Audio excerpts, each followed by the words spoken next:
Baik, terima kasih moderator, Pak Riki dan Ibu Dokter. Saya hanya butuh pendalaman saja terkait pertanyaan yang tadi disampaikan oleh pasangan nomor 1. Membangun dari RT, membangun dari RT. Jadi kemudian dijawab itu tidak dengan uang, tapi dengan program. Yang ingin saya tanyakan, apakah program tersebut tidak membutuhkan pembiayaan? Kemudian dari proses penganggarannya, apakah penganggarannya melalui mekanisme APBD atau penganggarannya melalui ADD? Saya kira itu saja yang saya ingin tanyakan dari Pak Diki dan Dr. Cukup?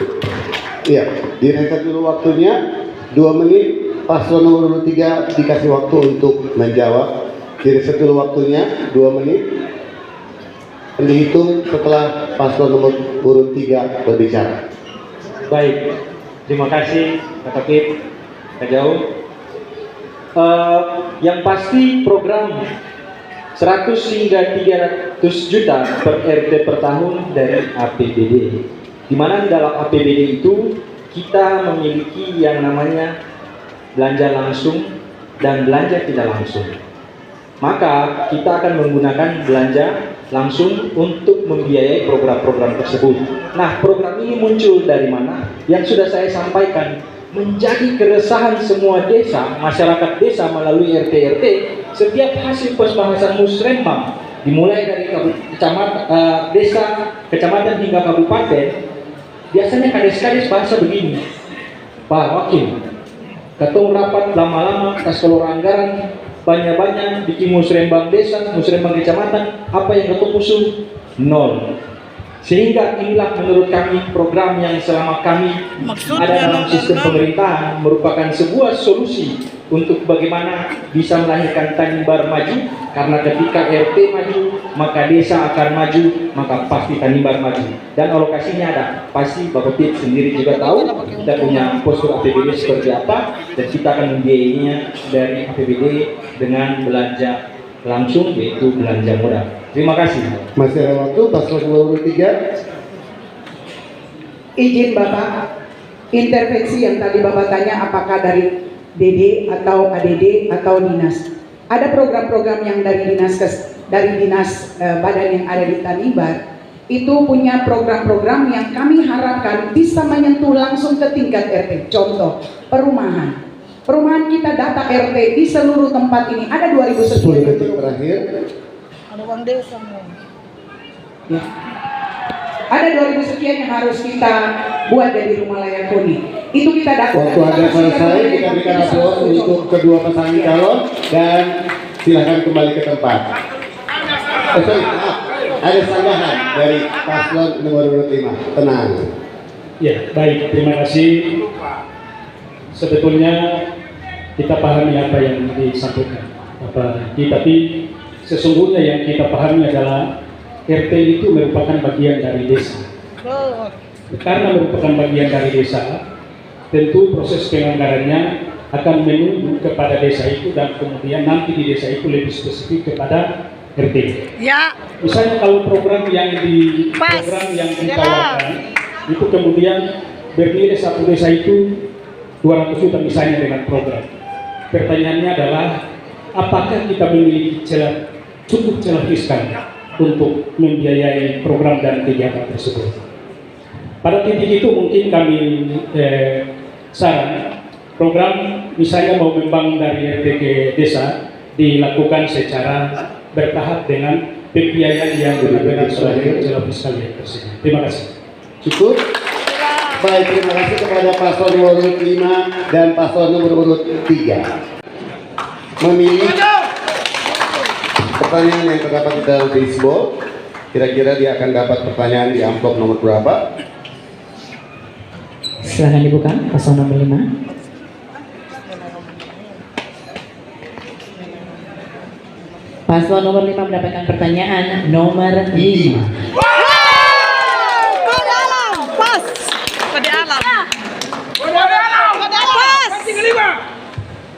subtema yang akan ditanya yaitu perikanan dan lingkungan hidup. Nomor 5, beta bilang pas. 5 kebijakan ekonomi biru Kementerian Kelautan dan Perikanan Republik Indonesia meliputi memperluas kawasan konservasi laut, penangkapan ikan terukur berbasis kuota, mengembangkan budidaya air laut tawar dan payau berkelanjutan, pengelolaan dan pengawasan pesisir dan pulau-pulau kecil, serta penanganan sampah plastik di laut melalui gerakan partisipasi masyarakat. Kabupaten Kepulauan Tanimbar berpotensi mengimplementasikan kebijakan tersebut karena berada di antara dua wilayah pengelolaan perikanan, Laut Banda dan Laut Arafura.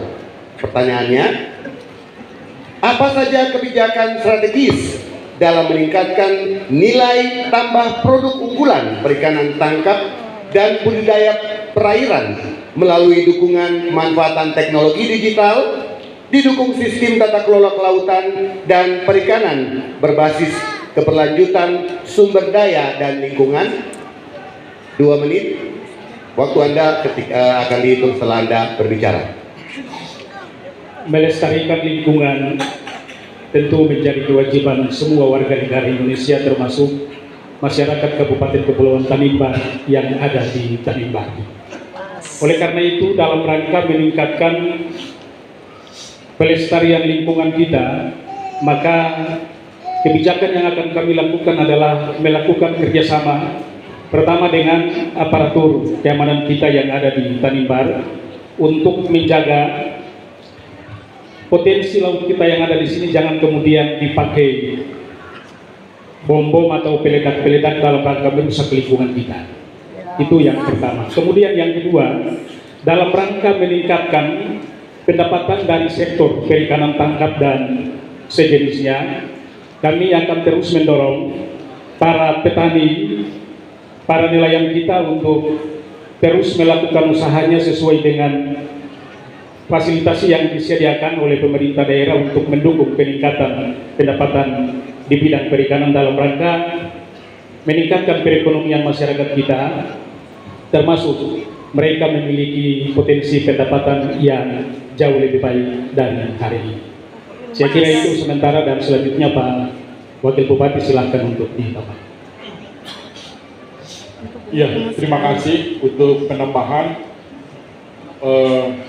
Perlu untuk peningkatan produk-produk langkah-langkah konkret dari pemerintah daerah dalam rangka membina nelayan kita dalam meningkatkan mutu dan kualitas hasil tangkap maupun produk-produk perikanan.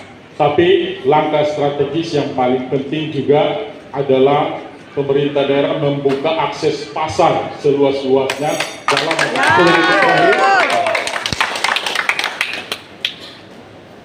Masih ada waktu? Cukup? Ya. Terima kasih kepada paslon nomor pasangan calon nomor urut 5. Tanimbar per hari ini membutuhkan perbaikan dalam beberapa aspek tata kelola keuangan daerah. Dan salah satu aspek tata kelola yang perlu kita perbaikan dan memberi perhatian terfokus adalah proses perencanaan, penganggaran sampai dengan pelaksanaan APBD itu sendiri.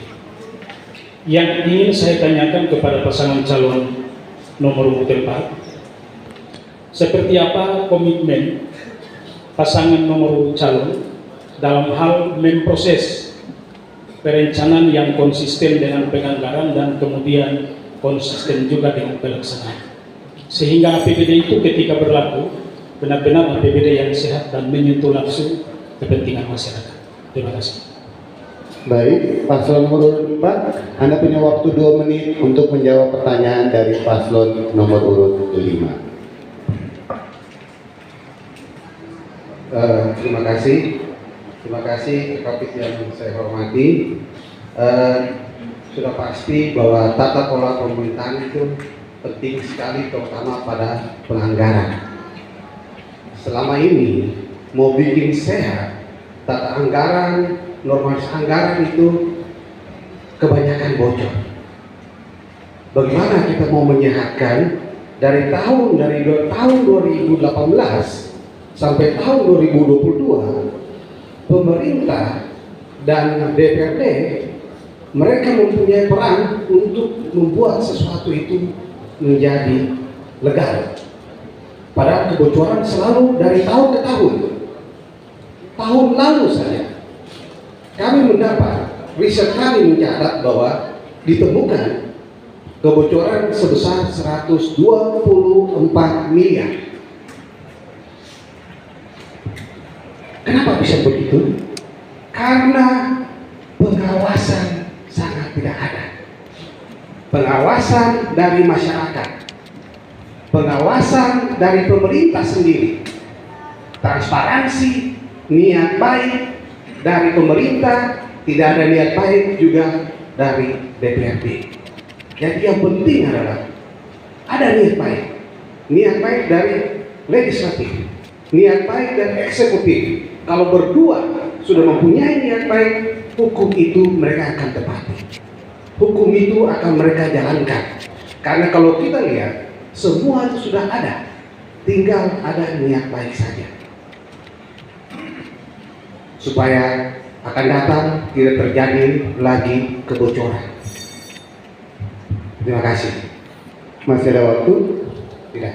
Oke, cukup. Kemudian akan kembali ditanggapi oleh paslon nomor urut 5 dalam waktu 1 menit.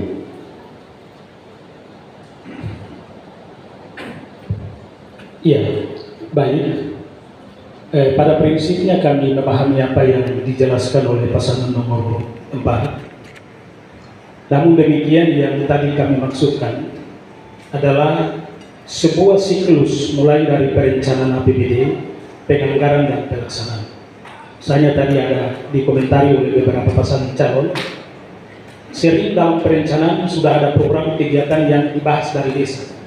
Tapi kemudian datang penganggarannya di tingkat kabupaten, program itu kemudian tidak ada. Yang kami butuh tadi adalah perlu adanya konsistensi perencanaan sampai dengan penganggaran. Setelah perencanaan dan penganggaran itu konsisten, maka tentu pelaksanaannya akan berjalan dengan baik dan maksimal. Kemudian yang kedua, kita sepakat bahwa pengawasan yang terkait dengan APBD itu perlu kita tingkatkan. Dan karena itu sekali lagi, APID kita. Baik, waktu Anda berbicara sudah selesai dan kita berikan aplaus untuk kedua pasangan calon dan disilakan kembali ke